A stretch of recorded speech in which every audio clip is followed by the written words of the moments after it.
I had to take a route that was less conventional, that is less recommended, because that was just the nature of my reality. My reality was different from the reality of the people who were sharing the sensible advice, but the advice that did not work for my reality. So let's say you're in a place where you have a side hustle and you have a traditional job. You're thinking about taking your side hustle to the next level. A question that you might be wondering is, when is the best time to do that? When should you quit your job and start your own business or start working in your side hustle full time? Now, the truth is that answer to that question is going to be different for everyone, but I'm willing to bet that you have heard a common piece of advice from different online content creators or business coaches out there. And that piece of advice does not work for everyone. It did not work for me. And so that is why I'm creating this video that might be a little bit of an unpopular opinion. I just want to offer you a different perspective from the one that you probably hear more often regarding when to quit your job and start your own business. Before I get into what I ended up doing instead and some of the things that you want to consider to make the best decision on when to quit for you, hop in the comments and let me know kind of where you stand on the issue. Give me an hourglass emoji if you are thinking about quitting your job and going full-time in your side hustle sometime soon, and give me a red X emoji if you are not thinking about doing that, and let me know why not. Y'all, for real, I love reading your comments, so don't be shy. Go down there and let's get the conversation started. And while you're at it, like this video and subscribe to the Multi-Passionate Meg family, because I want to see you back here whenever new videos are available. All right, so let me set the stage, right, for the traditional or the typical advice that you might hear regarding when to quit your job and take your side hustle full time.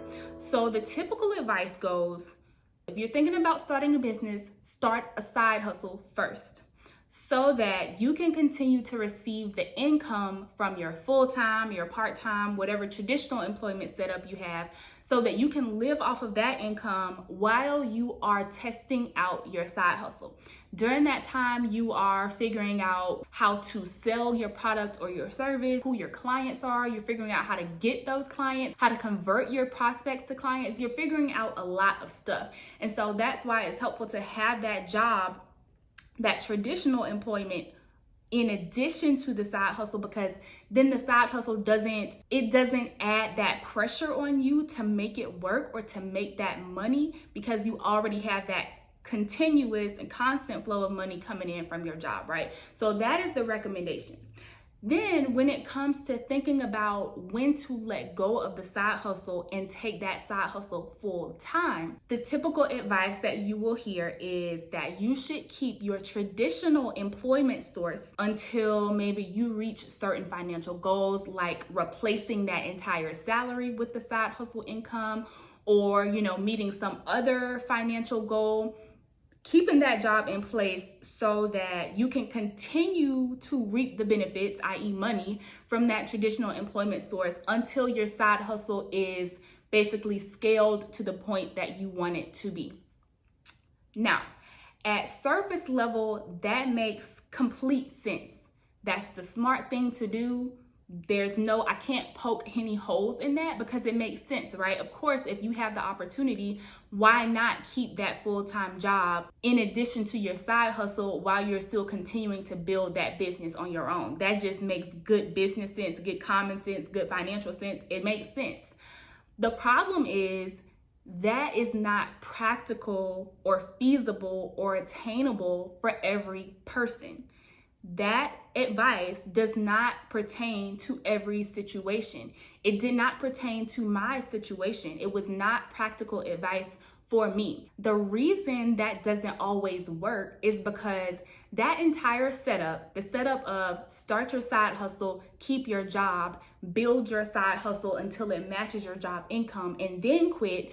The reason that does not work for everyone is because that arrangement depends on so many different elements. It depends on how much you're making from your full-time job, because if your full-time salary is $20K or $35K or 50K or 100K. Those are very different goals that you are trying to match or compensate for with your side hustle. So that range of time is going to vary drastically depending on several other factors. It's also going to depend on how much time your traditional job takes up and how much time your side hustle takes up.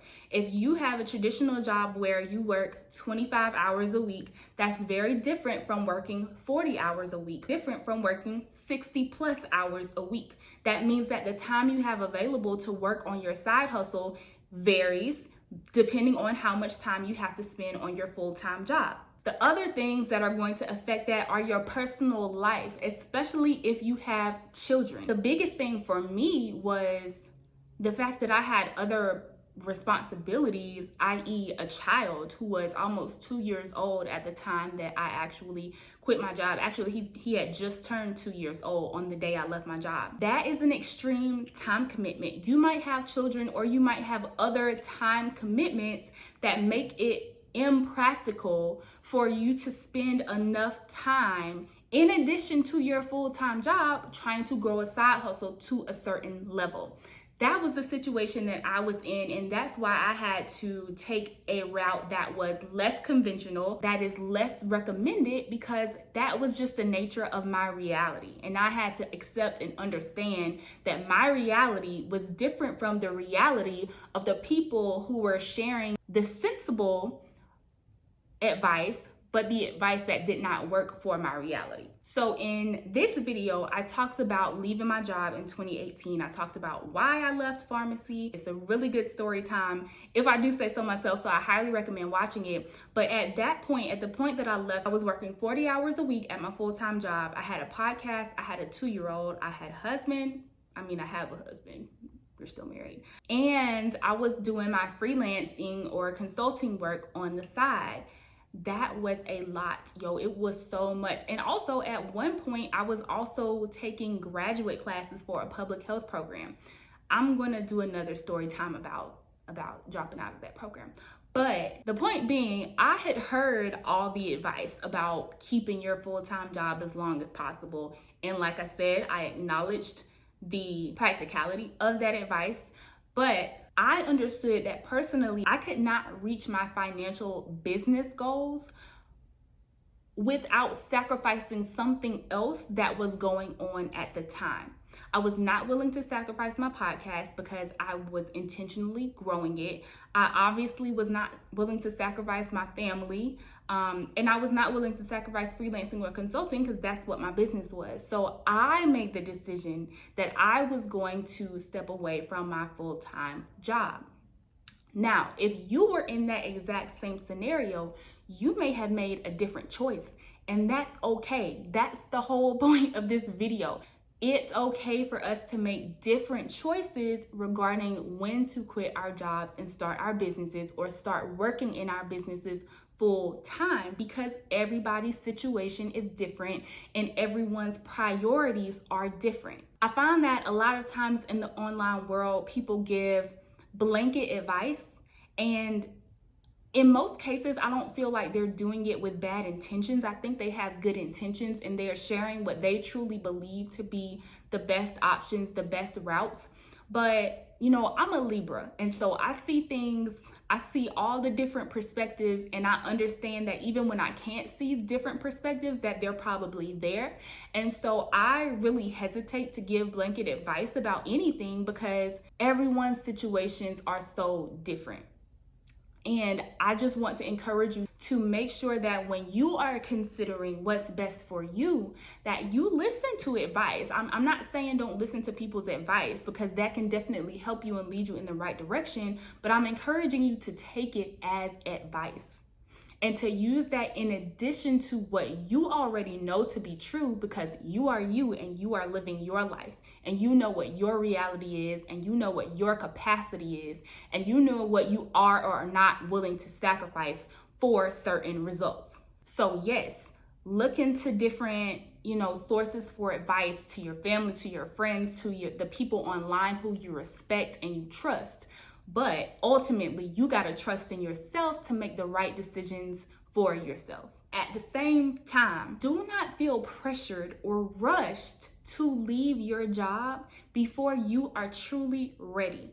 And I mean mentally, psychologically, emotionally, financially ready to make that move. When other people are making those leaps, making those big jumps, it can feel like other people are passing you by. And there's that saying about, staying in your own lane, which basically means minding your own business. But I think we should do less of staying in our own lane and focus on running our own race. Because when you're running your own race, nobody else can pass you by.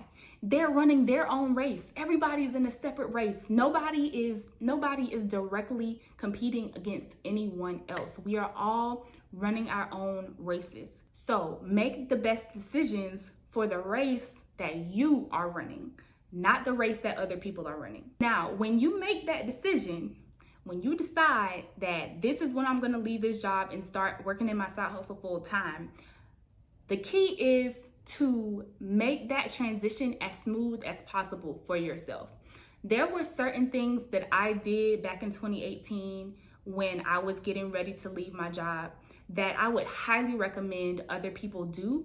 And there are certain things that I did not do that I wish I would have done, because it would have helped me make my transition and my family's transition more smooth. I talk about these things in this video, how to quit your job responsibly, and I mentioned that in the first video in this series. I talked about why I actually left my job, like how I really made that decision. So you'll want to head to those two videos next. By the way, I'm Multi-Passionate Meg. I am a public health pharmacist, copywriter, entrepreneur, podcaster, business owner, and I help multi-passionate millennials find focus through content strategy so that they can finally start and grow their online businesses. Now, if that is something that you are into, I welcome you to subscribe to the Multi-Passionate Meg family, because we have a ball here and we talk about the real shit, okay? So make sure you subscribe and hit the notification bell so that you know when I'm back in these YouTube streets, which is every Sunday at 1 p.m. Eastern, by the way.